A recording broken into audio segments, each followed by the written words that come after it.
Bonjour, je suis ravie de présenter le projet BP Acétate co-construit avec Muriel Thomas de Micalis et Laurent Benet, responsable de l'unité PAM.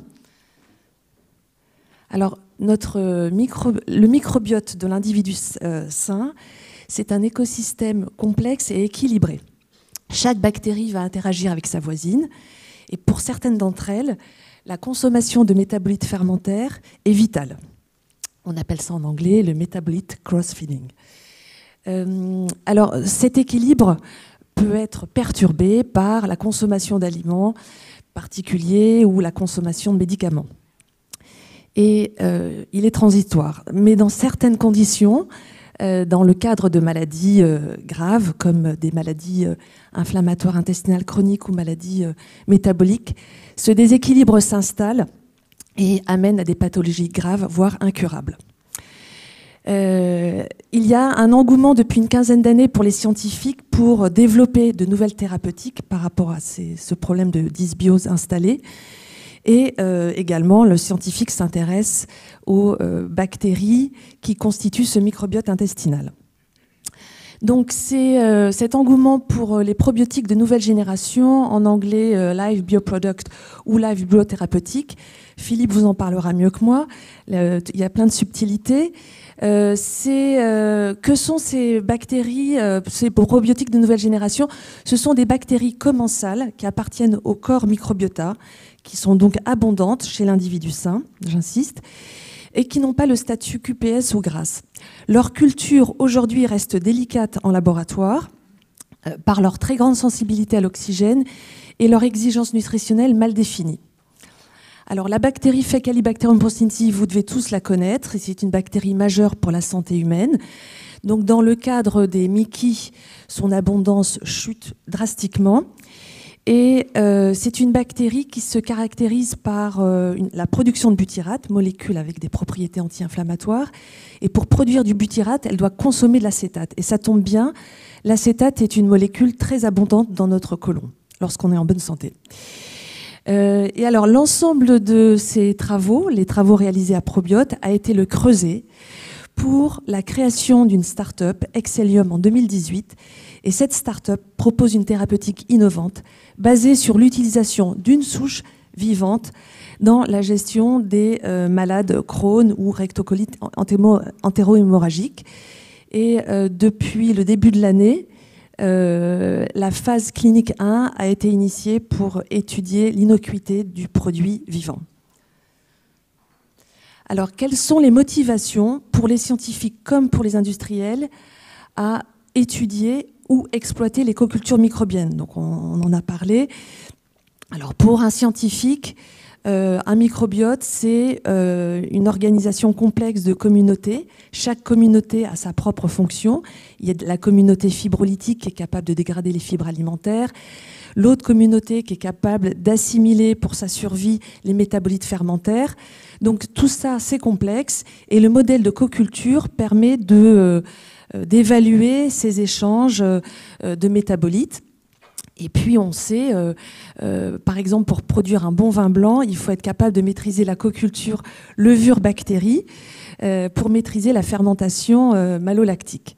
Donc nous, le collectif BP Acétate, nous pensons qu'exploiter les interactions métaboliques positives, c'est-à-dire le métabolite cross-feeding, au sein de cocultures rationnelles, c'est une clé pour produire les probiotiques et les postbiotiques de demain. Alors, l'idée qui venait de l'équipe PAM, c'était d'augmenter la biomasse fonctionnelle. On n'est pas dans la transformation pour comme le vin blanc, et d'imaginer de maîtriser l'activité métabolique, la quantité d'acides gras à chaîne courte, les vitamines.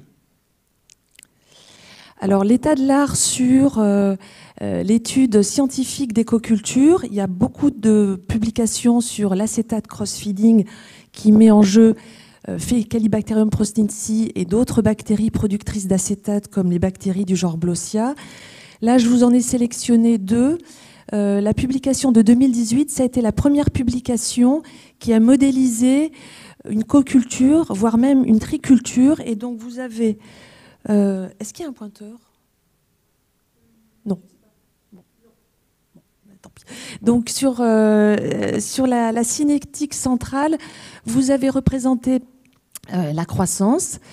et puis l'accumulation de butyrate et l'accumulation d'acétate. Donc, dans cette expérience de 2018, la coculture, avec leurs conditions, c'est une condition en batch, leur coculture leur permet d'obtenir des biomasses élevées. On atteint 10 puissance 9 CFU par ml pour les deux populations. Et ce qui était intéressant et nouveau dans cette étude de 2018, c'était une approche globale omique avec la technique RNA-seq pour étudier le shift métabolique au cours de la mise en place de cette coculture. Et ils insistent particulièrement sur le métabolisme des acides aminés. Mais ce n'est pas le cœur du papier. Le cœur du papier, c'est la modélisation. Et puis il y a une autre étude en 2019 qui, elle, s'est intéressée au format de cross-feeding. Alors le format de cross-feeding, c'est l'échange du format. Voilà. Et ils ont pu développer des modèles et mettre en place des mécanismes de régulation. Je crois que je suis trop bavarde, c'est ça ? Alors, l'objectif de BP acétate, c'est de produire 2 bactéries santé ensemble à l'échelle du laboratoire. Donc, la stratégie repose sur la coculture de 2 bactéries productrices d'acides gras à chaîne courte. On a utilisé la souche académique la plus étudiée, la souche A265. Et puis, l'originalité du projet, c'était d'utiliser une souche nouvelle, INRAE, qu'on connaissait mal. On savait juste qu'elle produisait de l'acétate. Et donc, le défi a été d'être capable de les produire ensemble, de faire de la biomasse en grande quantité et de qualité, d'avoir une bonne production d'acétate et de butyrate, de mesurer l'activité anti-inflammatoire et de regarder la régulation de l'expression des gènes impliqués dans les différentes voies métaboliques. Donc là, vous avez un bioréacteur, et puis nous avons travaillé à Michaelis en chambre de Fretter. Alors, il y a beaucoup de génomes connus analysés dans le genre Blossia, c'est le schéma sur la gauche, et également il y a beaucoup de génomes, plus d'une centaine, étudiés, connus pour le genre Faecalibacterium. Donc on connaît les voies qui permettent de produire de l'acétate. Il y a 2 voies, la voie classique par la glycolyse chez Blossia et une autre voie issue du format. Et là, on voit l'intérêt de mettre une souche Blossia avec Faecalibacterium prosnitzi, parce que le format produit par Faecalibacterium prosnitzi va être utilisé, exploité par Blossia pour produire de l'acétate, et en retour, cet acétate va permettre la production de butyrate. Donc notre hypothèse, c'est qu'une coculture basée sur l'acétate et le format cross-feeding présente une plus-value pour produire des souches nouvelles du genre Blossia et optimiser la production de butyrate des souches Faecalibacterium. Donc le premier résultat a été développé par l'unité PAM. C'est un milieu végétal pour produire efficacement Faecalibacterium prosnitzi. Ce milieu est issu de 8 années de recherche. Et donc avec ce milieu semi-synthétique de composition réduite qui ne mousse pas et qui permet d'avoir une cinétique de croissance courte. Donc ce milieu qui était optimisé pour FPRO au départ, on s'est dit, est-ce que ça va marcher avec notre souche nouvelle, Blossia ? Et si oui, est-ce qu'on pourra faire une coculture avec ce nouveau milieu ? Donc on a regardé la culture, on l'a suivi. Oui, Blossia pousse très bien dans ce milieu. On a une forte production d'acétate, vous pouvez le voir sur la figure de droite. Et on a suivi et on voit qu'il y a même une activité métabolique importante au cours de la phase stationnaire, car la quantité d'acétate double. La deuxième slide de résultat, c'est on a poursuivi l'étude de Blossia. On a voulu voir si la supplémentation en format stimulait la production d'acétate avec le milieu breveté PAM. Et effectivement, on passe de 40 millimolaires à plus de 80 millimolaires. Donc le format est un substrat important pour cette bactérie.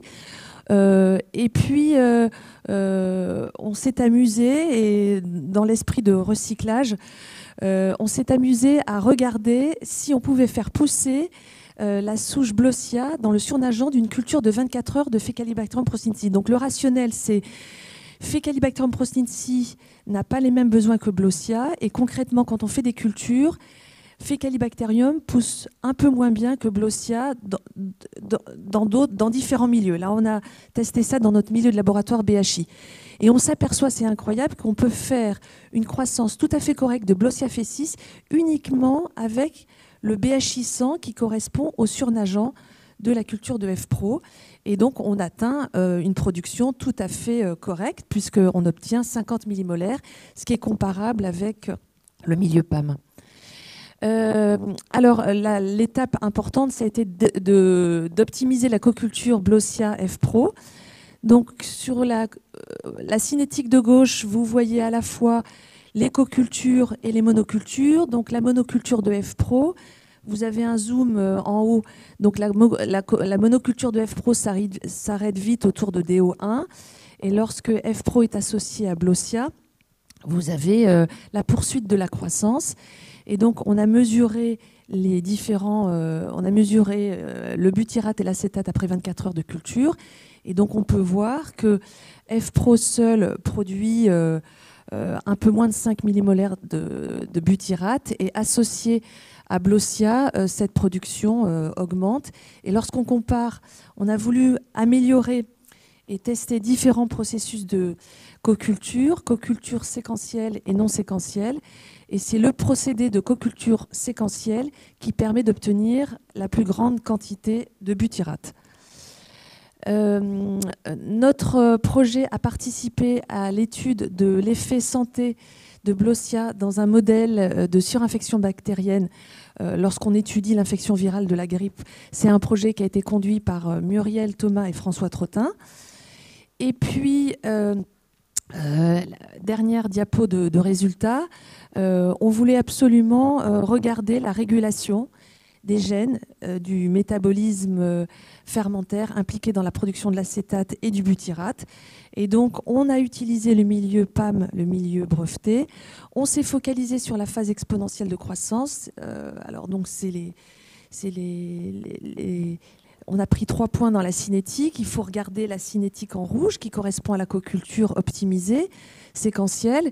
Et donc, on voit qu'il y a 2 phases physiologiques. Il y a une première phase qui correspond au démarrage de la coculture. Vous voyez, c'est la phase où la courbe rouge se détache de la courbe verte qui correspond à la monoculture. Donc, il y a des gènes spécifiques. On retrouve les gènes impliqués dans le métabolisme des acides aminés. On retrouve aussi, et ça m'intéresse, les différents transporteurs, et notamment des transporteurs du fer ferreux. Et dans une étude précédente, j'avais montré que le transport du fer ferreux chez F Pro seul s'active que lorsque la culture entre en phase stationnaire de croissance. Et là, on s'aperçoit que les transporteurs s'activent bien avant l'entrée en phase stationnaire parce qu'il y a compétition avec Blossia. Donc les perspectives d'innovation, il y a encore beaucoup de choses à faire pour passer de l'échelle laboratoire à l'échelle pré-industrielle. Mais à partir de nos travaux, on pourrait proposer des mélanges probiotiques de nouvelle génération à haut potentiel, basés sur l'acétate et le format cross-feeding. J'espère que je vous ai convaincu. On a testé une autre souche de Blossia, la souche type, la M25, et on a pu obtenir beaucoup de butyrate avec notre procédé de coculture séquentielle. Et également, ce qu'on propose, c'est des mélanges postbiotiques de nouvelle génération en faisant varier, selon la maladie, le ratio acétate-butyrate, parce que chaque molécule a ses propres intérêts. Et Watnex continuer le modèle de coculture dans un modèle continu dynamique avec PAM.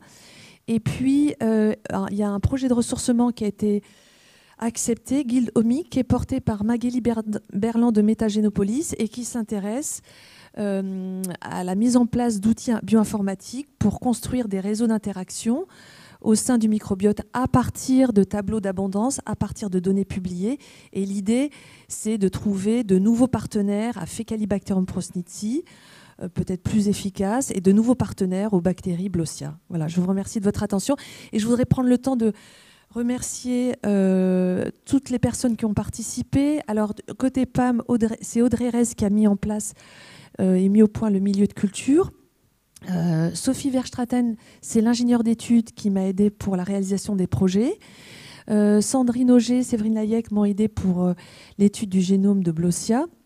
Florent Chin m'a aidé pour les tests in vivo. Muriel Thomas pour le choix pertinent de la souche Blossia et pour la conception de ce projet. Et puis, ça m'a permis de former 2 étudiantes en M2, une étudiante en M1. Et puis, je suis aidée aussi par 2 plateformes pour tout ce qui est RNA-seq. Je vous remercie de votre attention.